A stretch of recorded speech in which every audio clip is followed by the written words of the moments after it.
दोस्तों इस वीडियो में हम बात करने वाले हैं Flipkart axis bank credit card के बिल के बारे में। इसके बिलिंग साइकिल पर तो हमने बहुत बार चर्चा की हुई है। इसके जो बिल कैसे पे करते हैं, क्या इसका सिस्टम रहता है, उसके बारे में पेमेंट हमने बात की हुई है। लेकिन इस वीडियो में हम एक क्वेश्चन के बारे में बात करेंगे। और वो क्वेश्चन क्या है, वो ये है कि जैसे मान लीजिए हमारा बिल जनरेट होता है, तो बिल जनरेट के बाद हमें 20 दिन का समय दिया जाता है। 20 दिन के समय के बाद हमें पेमेंट करनी रहती है। जैसे मेरे केस में क्या है कि मेरे केस में यहाँ पर मेरा जो बिल जनरेट होता है वो होता है हर महीने की 15 तारीख को, और अगले महीने की 5 तारीख तक वो बिल मुझे पे करना रहता है। तो ऐसे केस में क्या होता है कि मुझे 4 दिन पहले यहाँ पर पेमेंट करनी ज़रूरी है। 4 दिन पहले यहाँ पर पेमेंट करने का पर्पस सिर्फ इतना ही है कि अगर आपकी पेमेंट मान लीजिए पेंडिंग में भी चली जाए तो वो 4 दिन के अंदर अंदर सेटल हो जाए। लेकिन तब क्या होगा, जब मेरी ड्यू डेट मान लीजिए 5 तारीख है और मैंने 4 तारीख को पेमेंट कर दी और वो पेमेंट पेंडिंग में चलेगी, तो क्या इस केस में मेरे जो सिविल स्कोर है उस पर इफ़ेक्ट पड़ेगा? क्या मुझे पेनल्टी देनी पड़ेगी? और मुझे अपनी सेटल हो जाए मेरी पेमेंट, उसके लिए क्या करना चाहिए? तो इसके लिए तो देखिए एक उपाय है। ऐसे केस में पहले तो आप कोशिश कीजिएगा कि ऐसे केस में पहले तो आप वहीं से पेमेंट कीजिए जहाँ से आपकी इंस्टेंट जो है पेमेंट हो जाए। जैसे कि क्रेडिट से कर सकते हैं, या फिर पेटीएम से कर सकते हैं, या फिर आप उसी मोबाइल बैंकिंग में मान लीजिए Flipkart axis bank credit card मेरे पास है, तो एक्सिस बैंक की मोबाइल बैंकिंग से या नेट बैंकिंग से करेंगे तो ज़्यादा रहेगा। उसमें आपको कोई रिवॉर्ड वगैरह तो नहीं मिलेगा, लेकिन आपकी पेमेंट इंस्टेंट सेटल हो जाएगी, ये 100% श्योर है। और मोबीक्विक से भी किया जा सकता है, वहाँ से भी इंस्टेंट पेमेंट आपकी हो जाती है। लेकिन अगर इंस्टेंट पेमेंट नहीं होती है, सेटल नहीं होती है, एक दिन पहले अगर आप पेमेंट करते हैं, तब क्या होगा?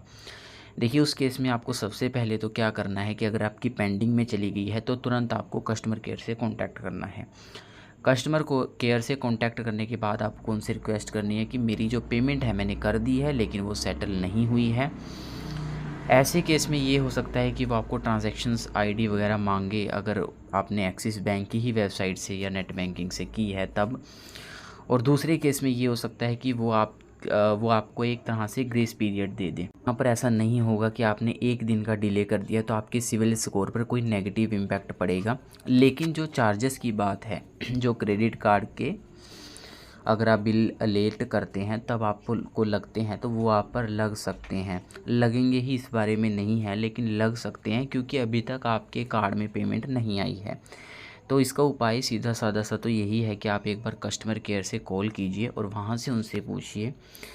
लेकिन आपके क्रेडिट स्कोर पर कोई नेगेटिव इम्पैक्ट नहीं पड़ेगा, क्योंकि देखिए क्या होता है कि जब आप डिले करते हैं किसी भी पेमेंट को, तो उस पर आपको चार्ज लगते हैं। तो वो चार्ज लगेंगे, हो सकता है लगेंगे, और वो चार्ज लगने के बाद अगर आप उसको चार्ज के समेत पे कर देते हैं तब आपके सिविल स्कोर पर कोई नेगेटिव इम्पैक्ट नहीं पड़ता है। लेकिन अगर आप चाहते हैं कि चार्ज भी मुझे ना देना पड़े, तो फिर भी ऐसे केस में क्रेडिट कार्ड पर एक ग्रेस पीरियड हमें मिलता है 2 से 3 दिन का।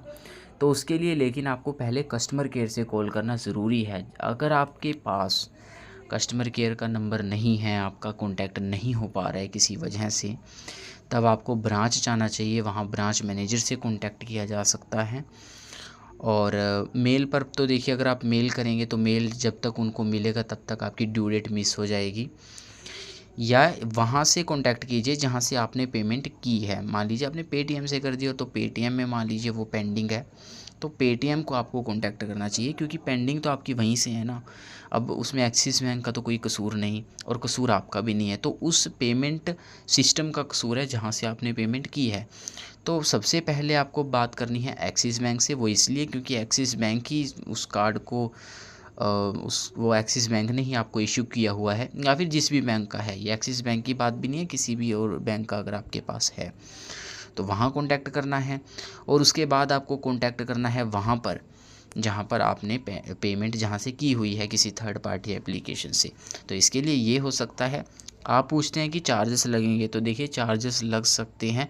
50% चांस है। वो सारा का सारा डिपेंड करता है कि आपके जो आप शिकायत करेंगे उस पर कार्रवाई कैसे हो रही है। अगर कार्रवाई मान लीजिए कस्टमर केयर ने उस आपकी जो आप शिकायत करेंगे उसको एक्सेप्ट कर लिया, या उसको कह दिया कि ठीक है, तो आपको कोई चार्जेस नहीं देना पड़ेगा। सिविल स्कोर पर तो इसका इम्पैक्ट नहीं ही पड़ेगा।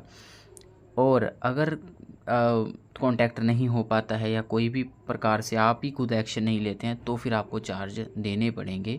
वो आपके बिल जब आपका नेक्स्ट जनरेट होगा तब उसमें आपका लग के आएंगे वो चार्जेस, कि एक दिन का जो भी आपका है, ये डिपेंड करता है आप कौन सा वेरिएंट का कार्ड यूज़ कर रहे हैं, क्या आपके कार्ड पर चार्जेस है, तो उस हिसाब से आपको चार्जेस देने पड़ेंगे। इस बारे में अगर आपको बहुत ज़्यादा और क्वेश्चन जानने हैं, अगर आपके मन में कोई और क्वेश्चन रहता है, तो आप उसको नीचे कमेंट सेक्शन में पूछ सकते हैं।